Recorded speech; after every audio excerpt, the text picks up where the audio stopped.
I'm SMDBZX. I make what-ifs for the most part, and a lot of them are originals.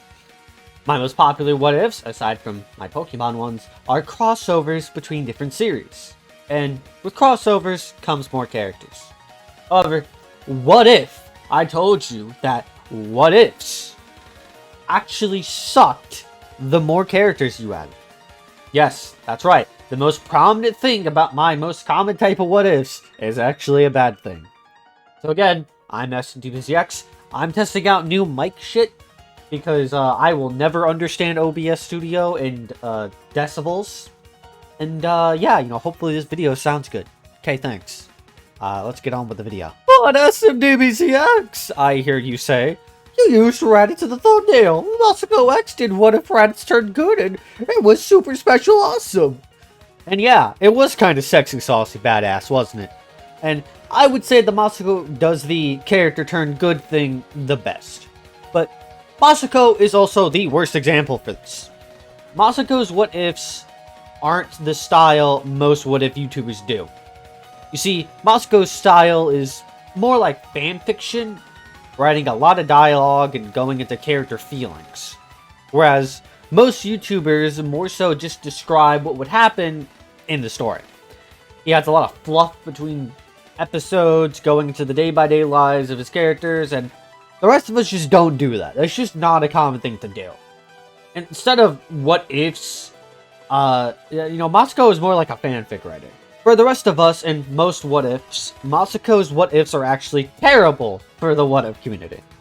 Because everyone wants to make Raditz a good boy, and just make characters good for the sake of making them good. Now, I don't blame this on Masako. Masako's not trying to ruin what-ifs, right? He's trying to make good, enjoyable content. And you know what?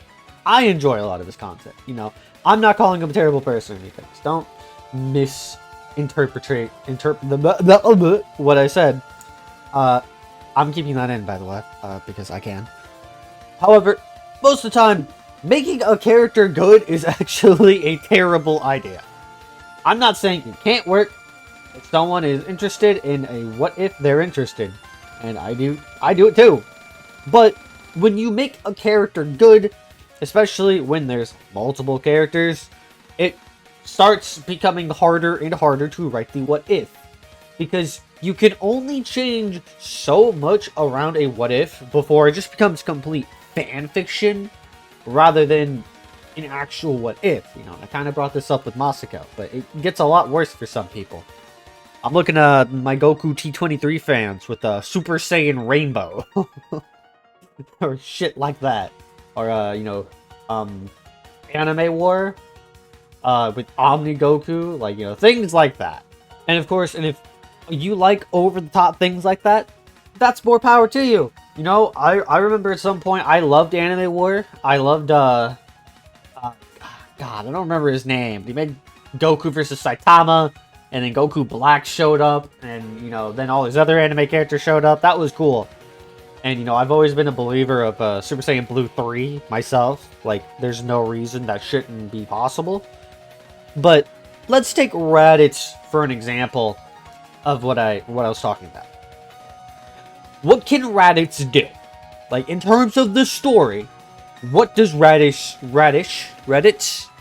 I can't believe I actually did that. Wow. What can Raditz actually do in the story? Well, he helps the Z fighters fight the other Saiyans, and sure, he would be stronger than maybe even Piccolo, but in the end, he wouldn't be at Nappa or Vegeta's levels. So he'd likely just die like the rest of the Z fighters. He's likely going to be turned into the fodder, like Tien and Yamcha and everyone else. Hell, even Krillin and Gohan could only contribute when Vegeta was half dead already. After that, we have the Namek Saga, where he's either dead or exploits Zenkais like Vegeta and Goku did. And then he'd still probably get his ass kicked by Frieza. And the Cell Saga, he'd be unlocking Super Saiyan or the advanced grades, but in the end, he wouldn't be doing anything that Vegeta isn't doing. And wouldn't have any emotional or character development that Vegeta does. Unless you, I don't know, put him with Launch like everyone else does. Because you're a Masako X fan. Goku would still die, regardless. It doesn't doesn't really matter. There's nothing Raditz can do. And then we get to the Buu Saga, where if he doesn't become a Majin, Vegeta would. So, that would happen. The only thing Raditz could do here is be fusion fodder for Goku, or get absorbed, because there's no way he's fighting at Majin Buu's level.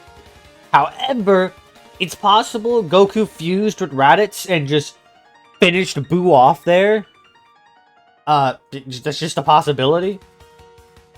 And by that I mean, let's say everything happens the way it does in canon, up until where Goku is going to teach the boys fusion, right? Well, this time, Raditz is there, and Goku's like, yo, bro, fuse with me. And he's like, I bet. And so they fuse up into Dokit, Radku, whatever their name would be, and go fight Buu and finish him off. I guess anything's possible at that point, right? So, as I pointed out, ignoring some fanfiction stuff that you can come up with, Raditz really can't do anything that Vegeta can, or it does, up until the Buu Saga. At least being realistic. Of course, you can come up with some other stuff. Maybe Raditz is the first Super Saiyan 3, actually. Or maybe Raditz is the legendary Super Saiyan the whole time. Again, being realistic, no, that's not the case. But hey, it's a what if. You can get into some fanfic territory, no one's going to stop you. And this is the kind of problem you have with my what ifs, too. Voice crack. With my what ifs as well, my crossovers. A new character will show up, and they really can't do anything other characters can't. For a more personal example, let's use my Dragon Ball Z/Super X Hyperdimension Neptunia crossover.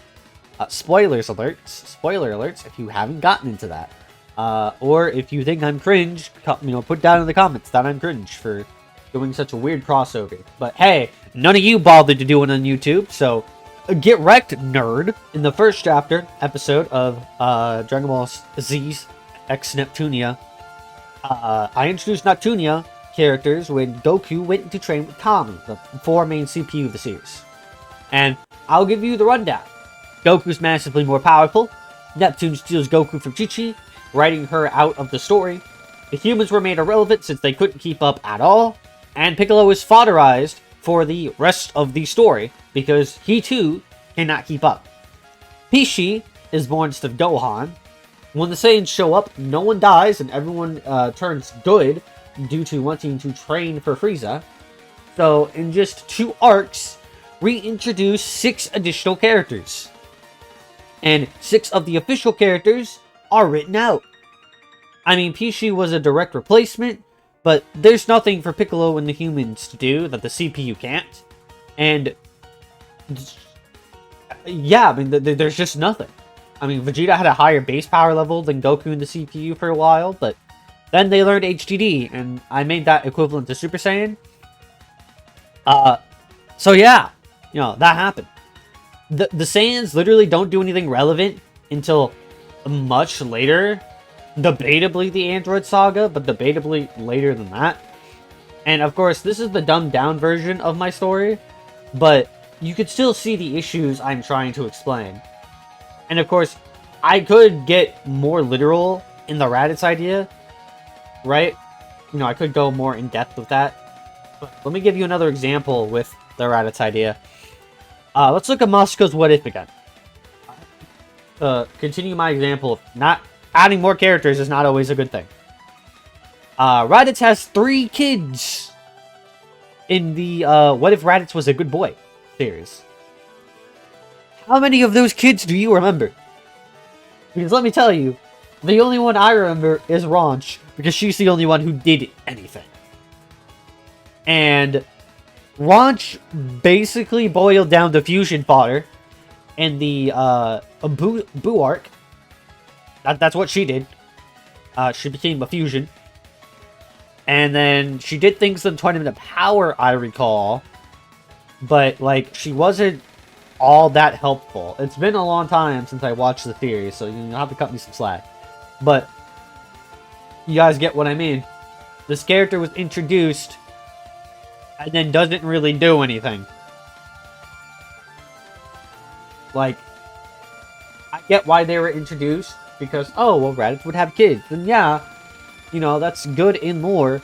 But when they don't do anything, why do it? You're just wasting other characters' screen time.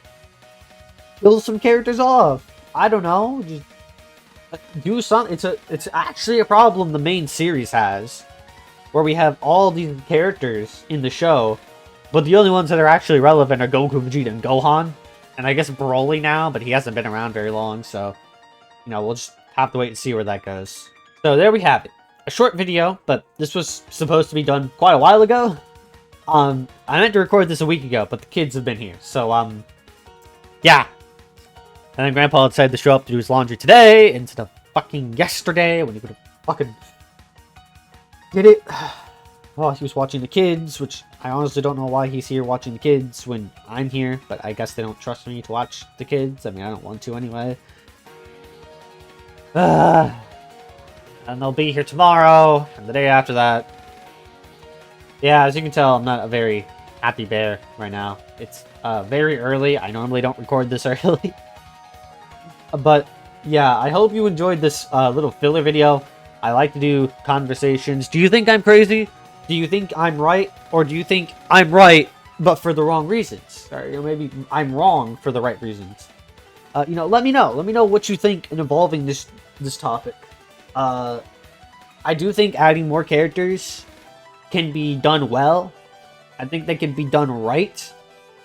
Especially when the characters are relevant to the what-if idea. However, at least in my experience, there's always just been disadvantages to doing it. So, you know, we'll see. I've been SMDBZX, and have a good day.